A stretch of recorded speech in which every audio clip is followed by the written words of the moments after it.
Good morning. Good morning. How are you? Welcome to this historic event where the presidents of the IDB and the World Bank will share with us their vision for development and also the importance for multilateral development banks working together. My name is Gabriela Frias.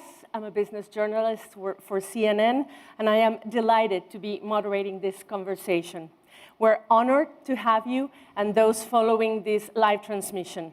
And now I would like to welcome to the stage IDB President Ilan Goldfajn and World Bank President Ajay Banga.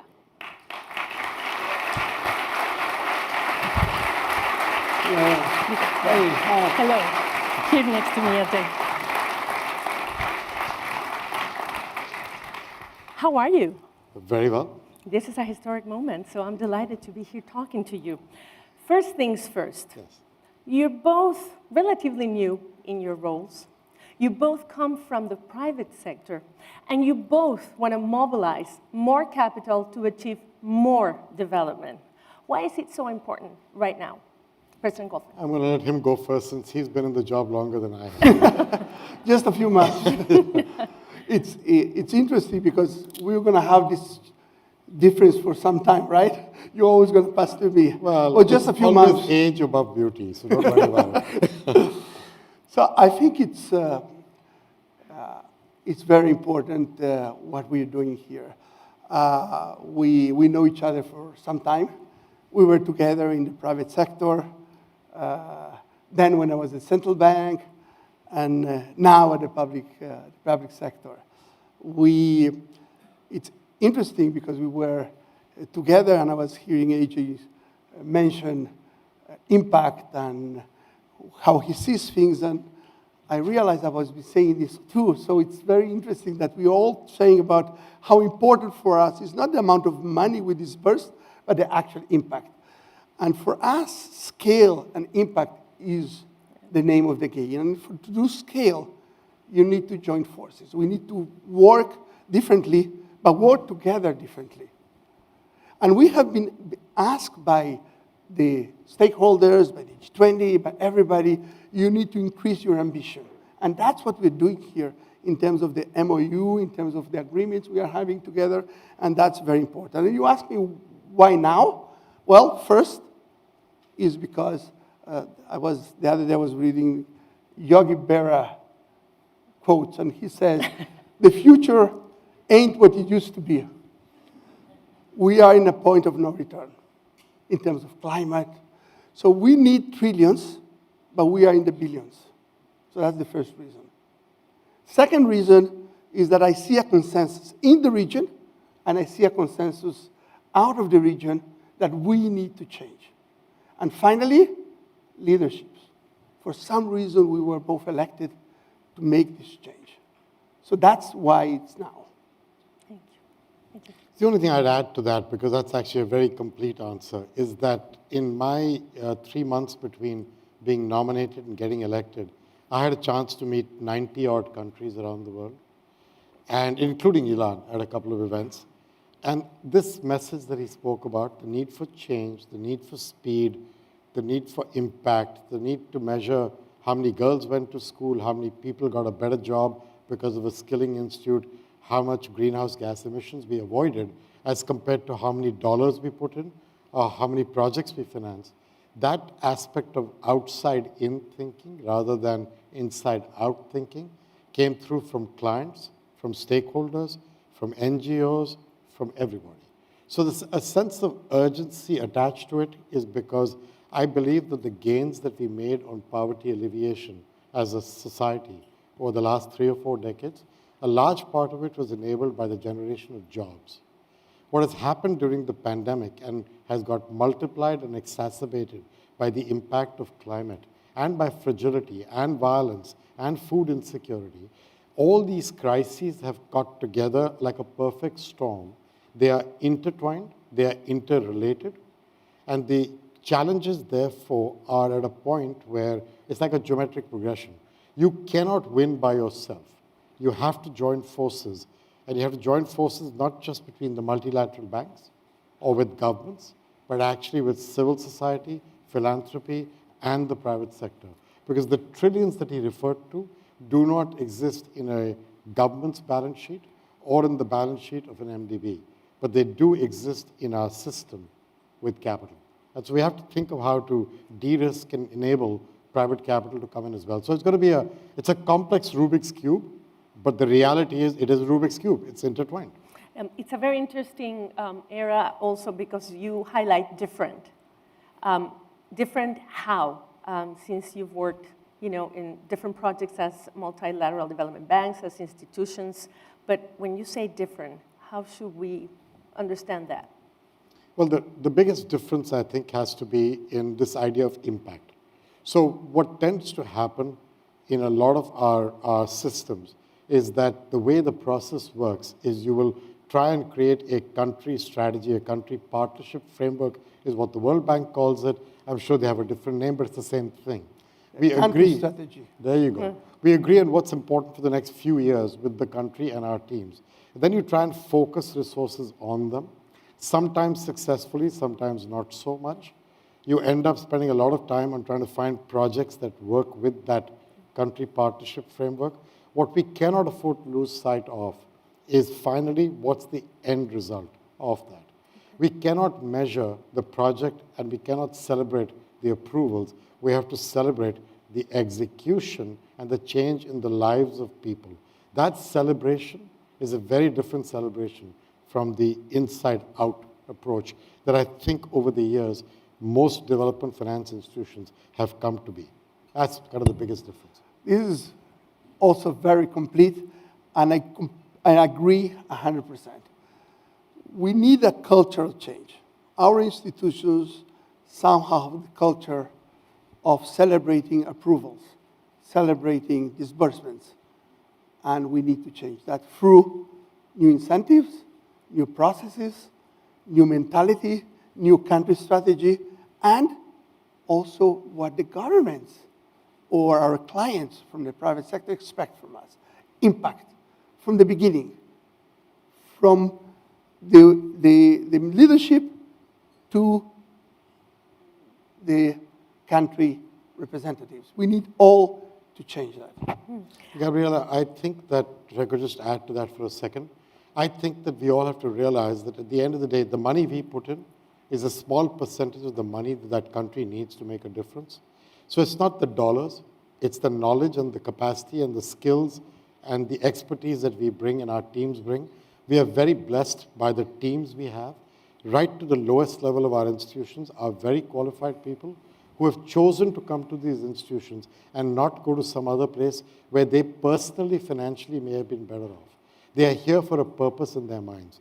Our job as the head of the institutions is to channelize that person, channelize their willingness to do this, and give them a chance to hit the ball out of the park, since we're talking Yogi Berra.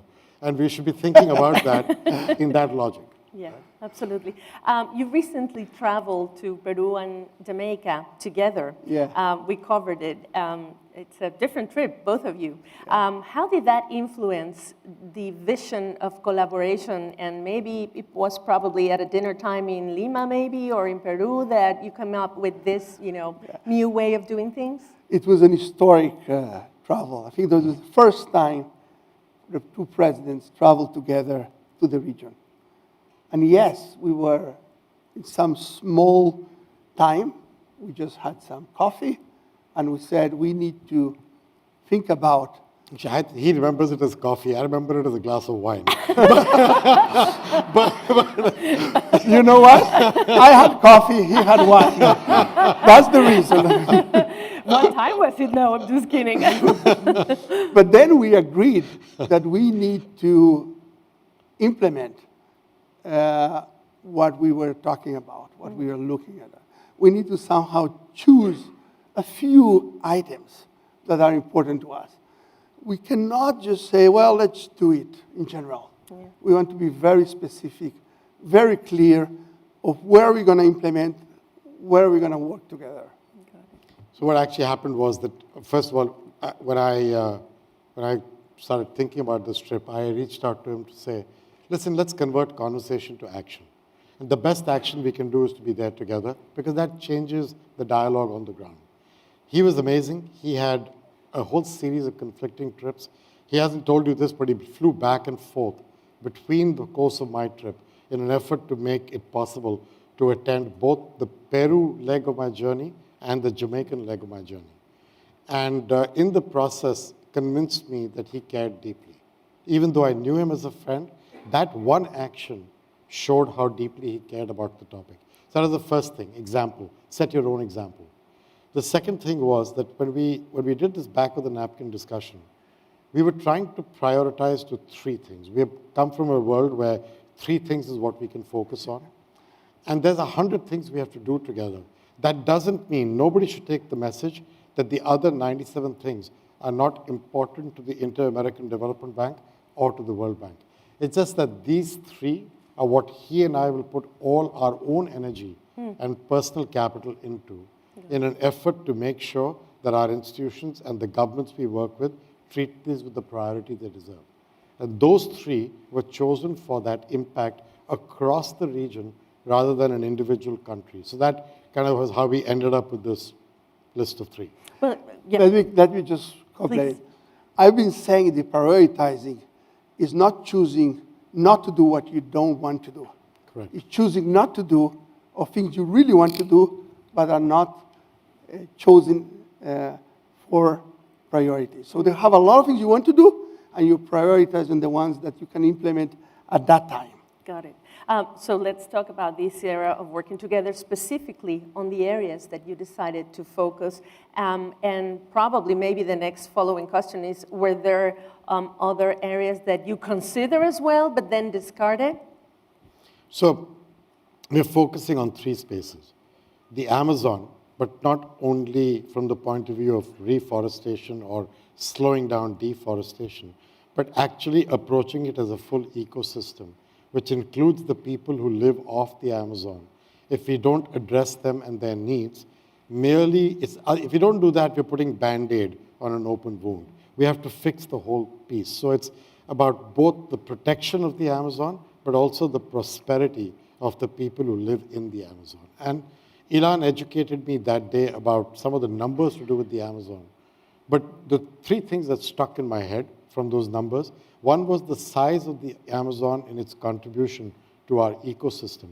Water, forestry, biodiversity, carbon sink, the amount of carbon it stores, all that stuff. And there are lots of good numbers, but that's the first piece. The second part he educated me about was that 40% of the 45, 50 million people who live in the Amazon live below the poverty line, and 40, 50% of them do not have access to sanitation, let alone jobs. That I hadn't quite understood till that evening with him. I knew it was a challenge. I just didn't know that it was such a big challenge. So that to me was a big difference. And that's why the Amazon became an important part of this. If by 2028, Brazil, as one country as part of the Amazon, wants to meet its own nationally determined contributions, they're going to need $5 billion a year objective to do something about that. And then after that, they're going to need $3+ billion every year to keep it going. This is real large sums of money. So that picked up the one big topic. How do we help them raise money for this? Second big topic that came up as a result of this was around the idea of digitization. Yes. And how digitization could deliver better governance, of course, but learning circumstances. And we started discussing rural-urban divides, gender divides in the access and affordability of digital technology. So we said, let's pick both the topics, access, rural-urban, Colombia as an opportunity, but also learning loss across the continent that happened, accelerated during COVID. Yes. So can we use an idea of digital technology to connect the schools better, enable the schools and teachers and students to be better educated? Okay. And that kind of became the second one. And the third one was the Caribbean and the impact that climate has on the Caribbean. Again, a topic that I actually had addressed in Paris with Prime Minister Mia Mottley, so it is important to me as well, and to him. That's kind of the three we chose. And I'll let him tell you about a couple more that were in our list, but, we couldn't prioritize. Yes. In our list of three. Okay. That doesn't mean we're not working on them. So you can see that we have chosen very defined, very specific. Narrow spaces. Narrows. And for example, in the Amazon, we have this Amazon Forever umbrella program, which is basically want to get the financing Either we have Amazon bonds or other type of financing we want to bring. We want to think about how to help countries to have the projects they need. We want to be able to let the countries in Amazon have this coordination. And as Ajay said, this is an holistic way. It's about the people. It's about the cities, because there are cities there. It's about the economy. You have to offer something different. In the Caribbean, it is about resilience. I mean, let me give you an example. We just had a hurricane in the Bahamas. The cost was 26% of GDP. 26% of GDP.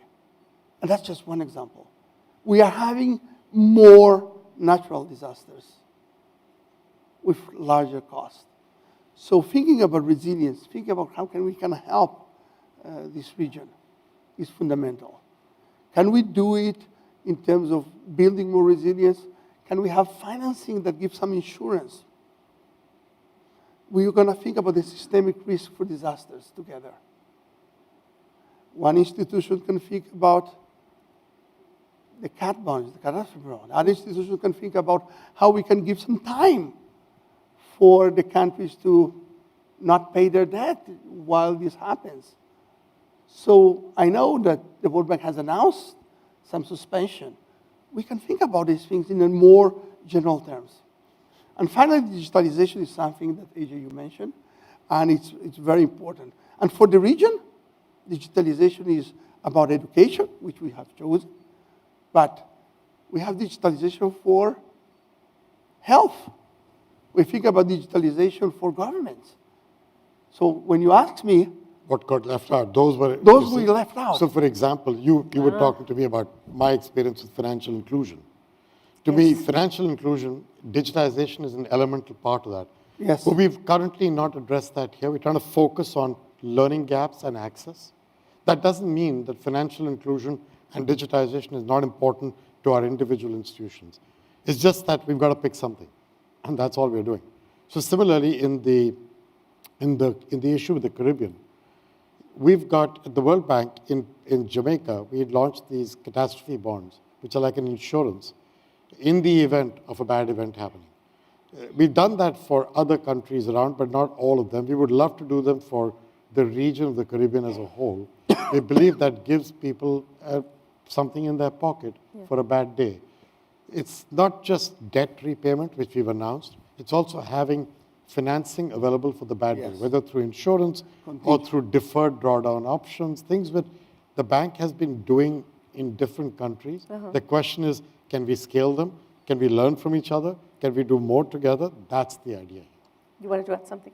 No, I was to add that what we can do together is not only in the public side, but we're going to talk also about what are we going to do in terms of the private sector together. And that's also some part of it which is very important.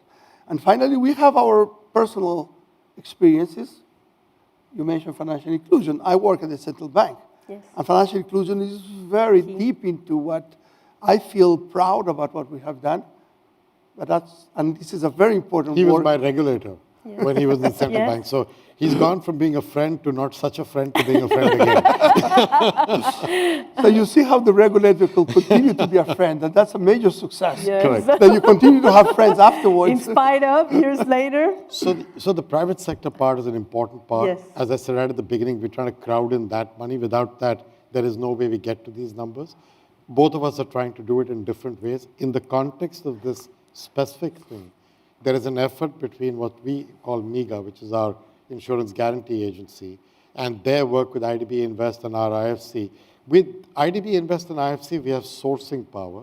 With MIGA, we have the capacity to reduce the risk that is inherent in those projects for the private sector, not the risk that they should bear of execution, of management, of delivery, but the risks that they do not know how to price and understand. And those risks sometimes will reduce their energy or their desire to play.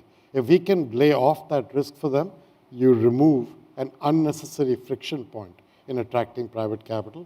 That's what we're trying to do together.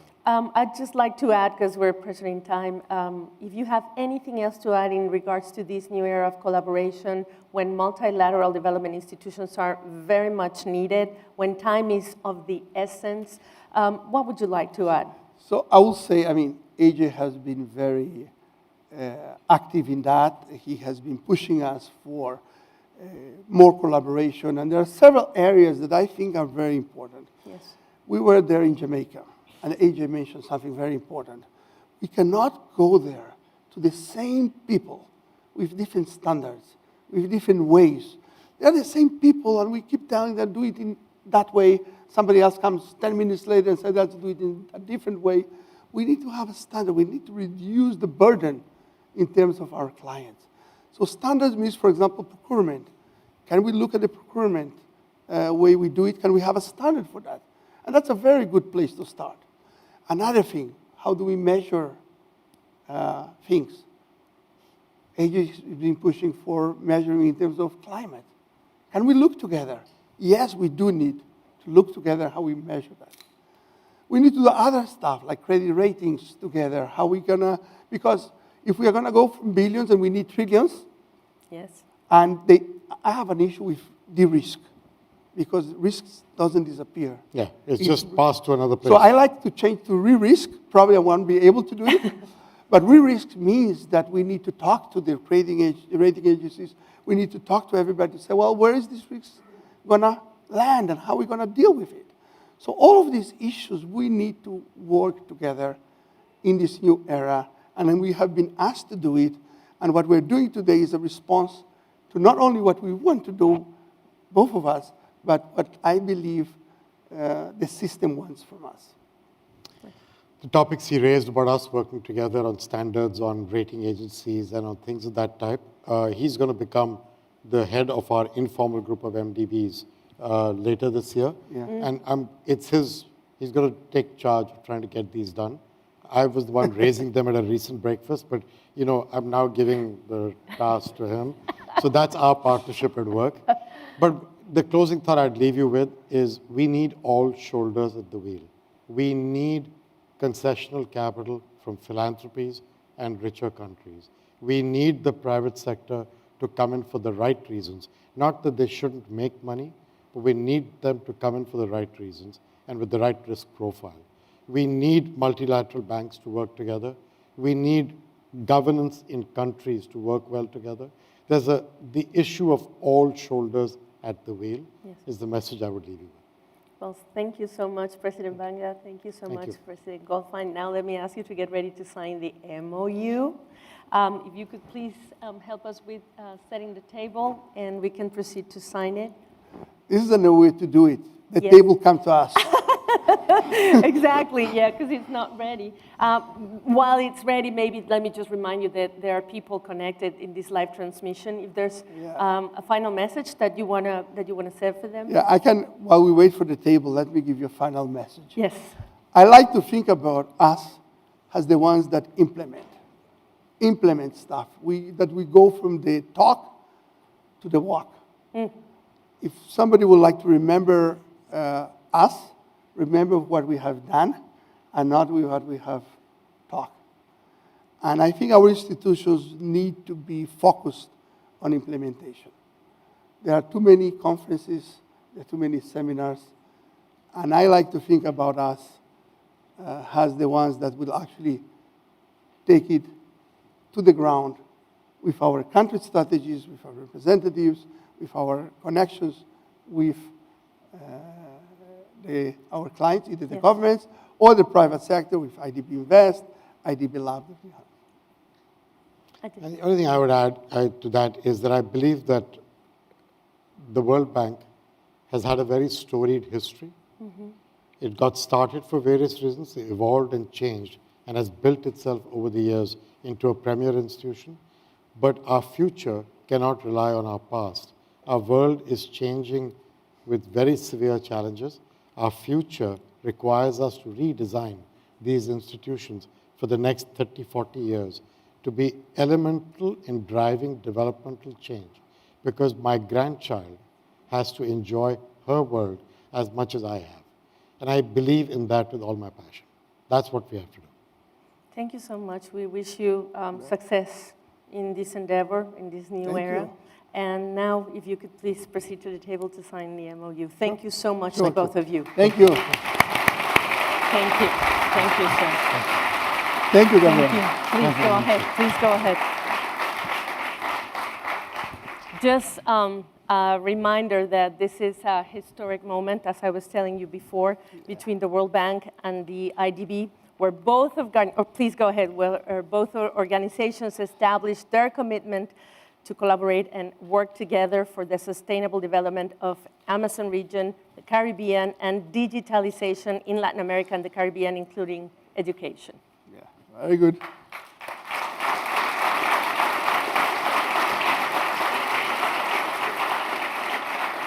And I would like to thank here for Ajay for coming here for this partnership. We couldn't have done it without your support for this historic moment. Thank you. And I'm very happy to be here. And I'm very happy that it's very few pages in the MOU. So that's the start. Right? Thank you Thank both. you. Thank Very you. good. This Thank you. concludes our event. Thank you so much. Thank you, brother. Have a good day. Yeah, very good. Thank you. Thank you. Yeah. Here you go.